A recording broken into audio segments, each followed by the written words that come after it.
right, so the next two tools of conscious discipline that I want to touch on here is assertiveness and choices. In the previous video, we discussed the peace area and composure, and also um, empathy, right? Just a brief little video on that. There's a lot of resources and information that I will send you on that. But here, talking about assertiveness, this is one of my favorite tools and one that I really have struggled with and need to work on often because it's very important. It's very important that we are assertive, and the definition of assertiveness is that we are clear and confident in our tone match what we mean. We're not wishy-washy, we're not asking, we're not all pleading, we're assertively stating what's happening and what we need to be done. Assertiveness is super helpful. It helps a child feel safe. They know that you are in charge, that you know what's happening. Assertiveness is not rude. It's not angry. That's not assertive. Assertive has to be respectful. It can be pretty serious sometimes, but it doesn't have to be. It's just the way your demeanor, that your confidence, and that you're the adult in the situation. You are capable of handling this and helping your child handle this. And when it is time to put the toys away, it is time. It is time to put the toys away. And they can throw a fit and cry, and then you don't negotiate. Assertiveness means you don't negotiate. You don't allow them 5 more minutes. You don't do that, because that doesn't show that you are assertive, that you know what you're doing. So assertive is stating what you want them to do, giving them a clear picture of it. So that's why we typically in education say, instead of saying no, don't do that, we tell them what we want them to. We walk here. Let me show you how we walk. This is how we walk. Let's walk together. And that's how you do it. When it's time to pick up the blocks, it is time. It's so helpful whenever you give children warnings, like 10 minutes before, 5 minutes before, it's gonna be time to clean up. In 10 minutes and 5 minutes, okay, soon it's gonna be time to clean up. What's the last thing you're gonna do to wrap it up? That gives them preparation, so they're mentally and emotionally prepared to clean up. Then once it's time to clean up, it is time to clean up. We don't negotiate.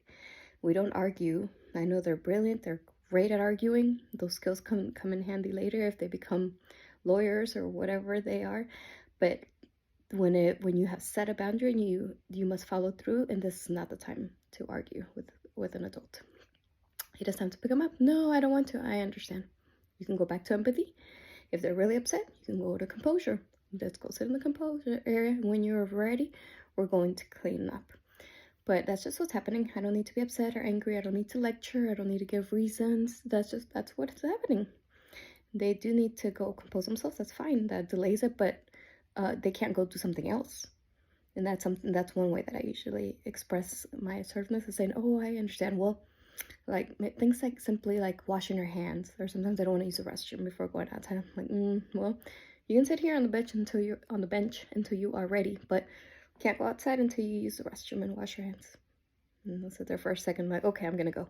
So being assertive is just setting clear boundaries and expectations and tell them exactly what's going to happen without budging, but not being like aggressive or pushy, like you're gonna go sit, or sitting them on the toilet. That's aggressive, and that does not help a child. They're going to protect themselves or become scared, right? So we want to be assertive and respectful, and choices helps with that. That's why I wanted to combine choices with assertiveness.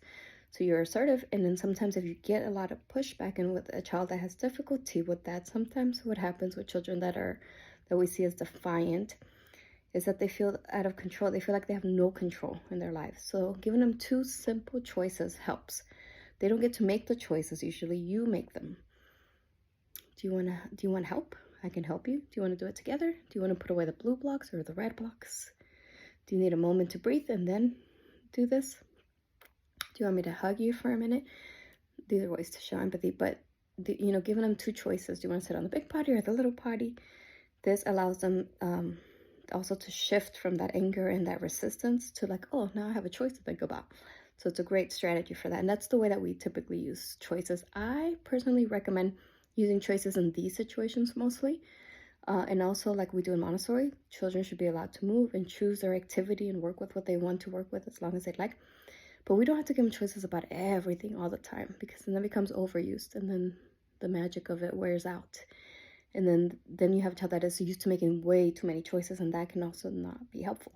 So you would just want to give them two simple choices when it's needed, like when it's time to get dressed, those transitions, those power struggles. That's when, after you compose yourself and you use your assertive tone and you give them the two choices they can have, and that helps. So I hope that that is helpful for you, and I encourage you to read more about choices and assertiveness. And I welcome you to take a deep breath and remember that you've got this. You're a brilliant adult, you're a brilliant parent, and you are very capable of being assertive and coming up with good choices to help your child problem solve and compose.